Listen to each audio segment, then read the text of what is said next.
21대 대통령 선거가 16일 앞으로 다가온 가운데 이번 대선의 첫 TV 토론이 오늘 저녁에 열립니다. 민주당 이재명 후보의 우세가 이어지는 대선 판도에 오늘 토론이 어떤 영향을 미칠지 주목되는데요. 이 TV 토론의 쟁점과 관전 포인트 그리고 앞으로 남은 대선 변수를 김은건 YTN 해설위원과 함께 짚어보겠습니다. 어서 오십시오. 안녕하세요. 네, 오늘 저녁에 이제 대선 후보들의 첫 토론회가 진행됩니다. 일단 오늘이 경제 분야를 주제로 진행되는 거죠? 네, 그렇습니다. 오늘 저녁 8시부터 2시간여 동안 이제 토론이 진행되는데요. 주어진 시간 안에서 자유롭게 토론하는 시간 총량제 토론과 공약 검증 토론 순으로 진행이 됩니다. 먼저 저성장 극복과 민생 경제 활성화 방안을 주제로 후보별로 6분 30초씩 제한 시간이 부여되는 시간 총량제 형식의 토론이 시작이 되고요. 네. 이어서 트럼프 시대의 통상 전략과 국가 경쟁력 강화 방안을 주제로 공약 검증 토론이 이어집니다. 이번 토론이 경제 분야 토론이지만 첫 토론인 만큼 최근 비상계엄 사태 그리고 사법 리스크 문제 등 모든 현안을 넘나들면서 공방이 이어질 것으로 예상이 됩니다. 그리고 오늘 토론회는 공직선거법 규정에 따라서 민주당과 국민의힘 그리고 개혁신당, 민주노동당 이렇게 4정당 후보만이 참석을 하고요. 네. 오는 23일과 27일 두 차례 더 토론이 벌어집니다. 그리고 오늘 토론에 참석하지 않은 다른 3명의 후보는 내일 밤 10시에 따로 열리게 됩니다. 네. 이번이 첫 토론회이만큼 관심이 많이 쏠리고 있는데 그만큼 뭐 정당이나 후보들도 총력을 다할 것 같거든요. 어떤 이야기가 오갈까요? 네, 오늘 토론에서는 우선 지지율 선두를 다루는 이재명 후보가 이를 뒤쫓는 김문수 후보 간에 치열한 공방이 벌어질 것으로 예상이 됩니다. 네. 먼저 이재명 후보 입장에서는 최근 내놓은 AI 세계 3대 강국도약 같은 각종 경제 성장 그리고 민생 회복 공약을 설명을 하면서 준비된 대통령의 면모를 부각한다는 전략이고요. 동시에 지난 3년간 악화한 경제 수치로 인해서 윤석열 정부를 비판하고 김문수 후보를 압박할 것으로 예상이 됩니다. 이에 맞서서 김문수 후보, 이재명 후보의 공약인 지역화폐 공약 등을 포퓰리즘 공약이라고 강하게 비판할 것으로 보이는데 오늘 오전에 규제 혁신에 초점을 맞춘 경제 공약도 내놨는데요. 네. 자신의 과거 경제 성과를 설명하면서 진짜 일꾼론을 내세운다는 전략입니다. 두 후보 진영의 말을 잠시 한번 들어보겠습니다. 경제 폭망 정당 고용 파탄부 장관 김문수의 실정이 여실히 드러났다고 하겠습니다. 그에 반해 이재명 후보는 준비된 후보, 국민 후보, 경제 대통령 후보임을 증명하는 시간을 만들고 있습니다. 이재명의 일꾼론, 그러니까 지금은 이재명이라는 슬로건의 일꾼론이 가짜 구호라는 것을 아마 이번 주말에 토론회를 통해서 저희 후보는 좀 집중적으로 부각을 시킬 그럴 생각입니다. 네, 그리고 개혁신당의 이준석 후보는 어제 지방 유세 일정도 취소를 하고 최소한의 거리 유세만 소화하면서 토론 준비에 매진을 했는데요. 네. 젊은 패기 그리고 이공계 출신이라는 강점을 부각을 하면서 양대 정당 후보의 정책을 비판하고 차별성을 강조할 것으로 봅니다. 특히 TV 토론을 통해서 지지율을 반등을 노리는 그런 기회로 삼을 것으로 보이고요. 네. 민주노동당 권영국 후보는 노동 문제 그리고 사회 불평등 완화 문제 등 진보 정당의 핵심 정책 알리는 데 집중할 것으로 보입니다. 네. 사실 최근에 여론조사 결과를 보면 후보들 간 격차가 좀 벌어져 있는데 네. 오늘 TV 토론회를 통해서 이 격차를 좀 줄인다거나 표심에 유의미한 변화를 줄 수 있을 걸로 보시나요? 네, 말씀하신 대로 공식 선거 운동이 시작된 이후에도 후보들 간의 지지율 격차는 그대로 큰 변화가 없었습니다. 특히 이번 선거가 대통령 파면으로 치러지는 조기 대선으로 선거 구도가 명확한 만큼 TV 토론이 판세에 큰 영향을 미치기는 어려울 것이다. 이런 관측이 지배적이고요. 네. 다만 조기 대선으로 후보들에 대한 충분한 검증이 없었던 만큼 TV 토론에 대한 국민적인 관심이 클 수도 있습니다. 토론에서 어떤 결정적인 말실수가 나오거나 또는 뜻밖의 쟁점이 부각될 경우도 있는데 네. 이 경우에는 의미 있는 지지율 변화도 가능하다. 이런 가능성도 배제를 못할 수 없는 상황이고요.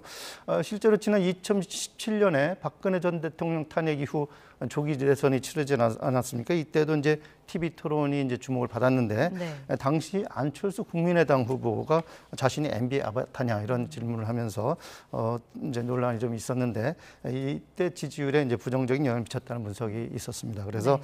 앞서가는 이재명 후보로서는 최대한 말실수를 줄여서 변수를 없애는 전략을 구사할 것으로 보이고 김문수, 이준석 후보는 이재명 후보에 대한 공세 수위를 최대한 높여서 논쟁 수지를 끌어내려 할 것으로 예상이 됩니다. 네. 그리고 어제 이제 윤석열 전 대통령이 국민의힘 탈당을 선언했습니다. 그러면서 김문수 후보의 힘을 모아달라면서 대선 승리를 위한 단합을 강조했는데 이건 어떻게 해석을 해야 될까요? 네, 그동안 윤 전 대통령의 탈당 또는 출당 문제를 놓고서 국민의힘 내부에서 많은 진통이 있었죠. 이로 인해서 김 후보가 선거전 초반 국면에서 수세를 벗어나지 못하고 있다 이런 분석이 나왔는데 이 때문에 윤 전 대통령이 선거전 초반에 이제 탈당을 결정했다는 관측이 나오고 있습니다. 특히 오늘 첫 TV 토론에서 이 부분이 김 후보 발목을 잡을 가능성도 있다는 적이 있어서 여기에 대해서 족쇄를 풀어주려 한 게 아니냐 이런 관측이 나오고 있고요. 오늘 토론에서 이제 반전 계기를 마련해야 하는 김문수 후보 입장에서는 일단 윤 전 대통령 탈당이라는 짐을 덜어내고 공세를 취할 수 있게 됐다 이렇게 볼 수도 있겠습니다. 김 후보는 이제 곧바로 어제 윤 전 대통령의 뜻을 존중을 한다면서 환영의 뜻을 밝혔는데요. 김 후보의 말 잠시 들어보겠습니다. 당이 더 단합하고 더 혁신해서 정말 국민의 뜻에 맞는 그런 당으로 또 그런 우리 선거운동으로 또 그런 대통령이 될 수 있도록 노력을 하겠습니다.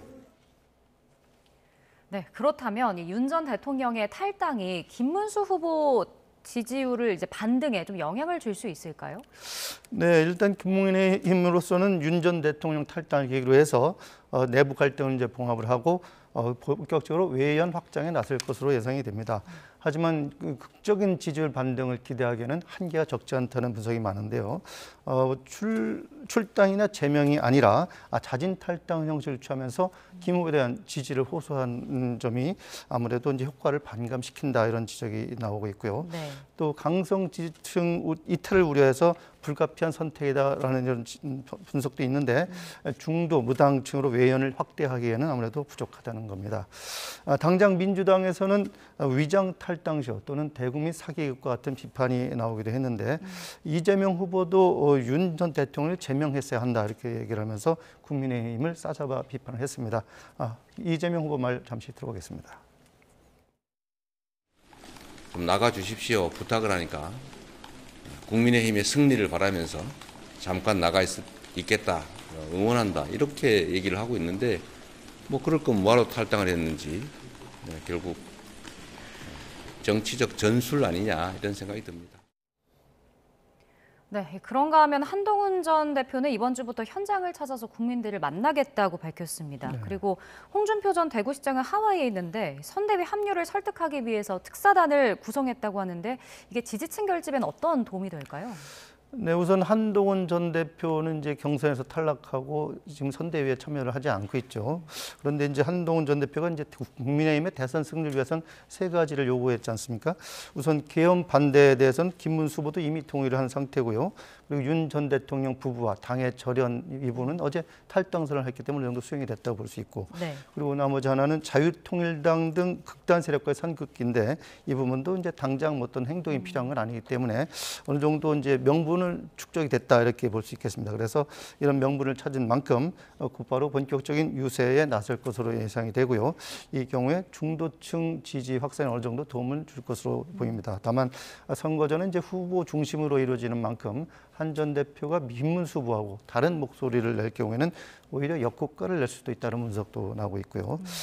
그리고 이제 국민의힘은 이제 미국 하와이에 머물고 있는 그 홍준표 전 대구시장에 대해서 선대위 합류를 설득하기 위해서 특사단을 이제 하기로 했죠. 오늘 밤에 떠나는데 홍 전 시장에게 이제 김 후보의 손편지도 전달을 한다고 합니다. 최근 국민의힘을 향해서 날선 비판을 이어가는 홍 전 시장을 끌어안아야 한다 이런 절박감이 작용했다고 볼 수 있겠죠. 이를 통해서 이제 선거 막판에 이제 극적 화해를 통해서 지지층 결집을 기대하는 건데 홍 전 시장이 여기에 호응할지는 좀 아직은 미지수고요. 좀 더 두고 봐야 될 것 같습니다. 네. 그리고 앞서 짚어주셨지만 여론조사를 보면 이재명 후보가 앞서는 결과가 나오고 있습니다.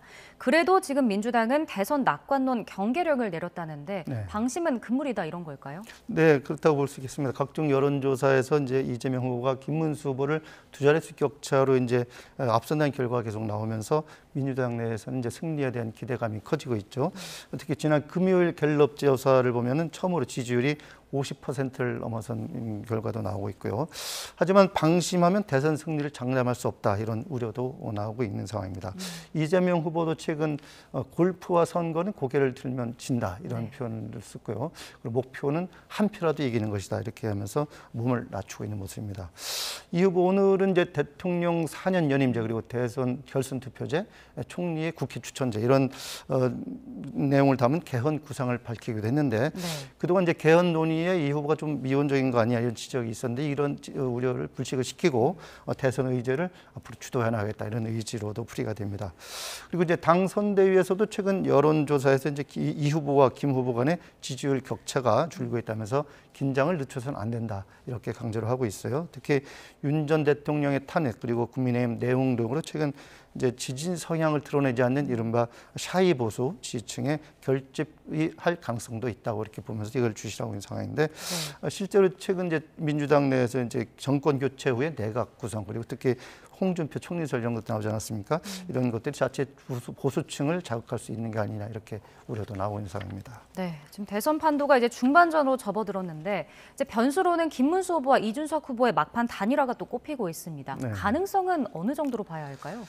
네, 지금 이제 앞서서 김문수 후보와 한덕수 전 총리의 단일화 논의가 있었는데 이게 무산이 됐지 않습니까? 그래서 사실상 범보수 진영의 이른바 빅텐트 논의는 사실 동력이 매우 약화된 상황입니다. 그리고 그 이후에 이제 단일화 과정에 파열음도 있었기 때문에 이후에 진척이 되지 않는 그런 상태고요. 이준석 후보만 해도 이틀 전에 이제 기자간담회가 있었는데 국민의힘과 단일화를 전제로 해서 어떤 협상이나 요구사항도 없을 것이다 이렇게 거듭 부인을 했고요. 그리고 이제 단일화에 대한 의지도 없을 뿐 아니라 실질적으로 이제 효과도 없다 이렇게 이제 일축을 했습니다. 따라서 이제 김 후보 측에서는 이제 단일화에 대한 강한 명분을 이제 줘야 되는데 이것도 현재로서는 쉽지 않은 상황이죠. 무엇보다 최근 내부 갈등 등의 여파로 인해서 정체된 김 후보의 지지율 이게 최대 장애라고 할 수 있겠습니다. 단일화를 통해서 이제 역전의 가능성이 있어야 하는데 현재는 두 후보 지지율을 합쳐도 이재명 후보의 10%포인트 안팎으로 이제 뒤지는 상황이고요.